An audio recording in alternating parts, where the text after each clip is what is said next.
Ito ay solid songs na to, solid na talaga. Wala nga lang siya instrumental pero a cappella, pero masasaktan ka talaga sa kantang to.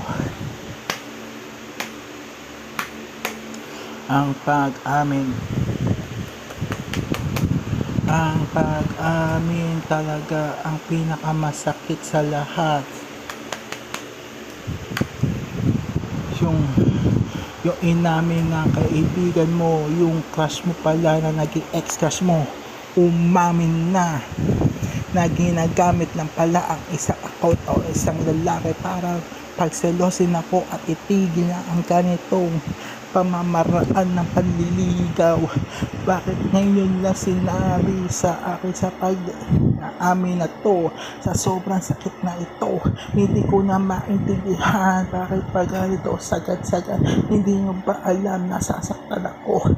Ngayon, hindi nyo na ako mauuto pa. Ang pag-amin talaga laging nasa hulihan.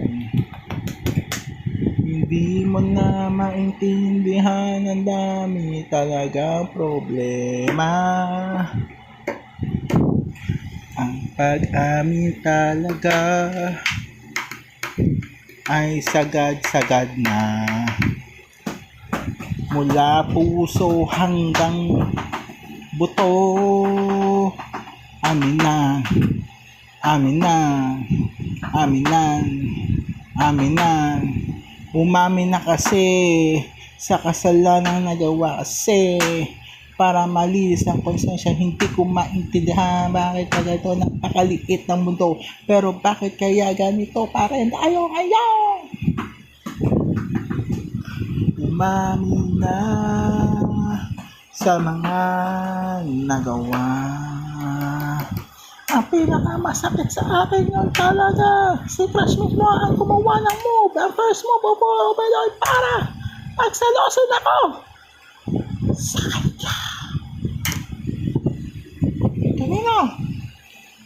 To siya mismo ang gumawa ng first move to sa lalaki para magselos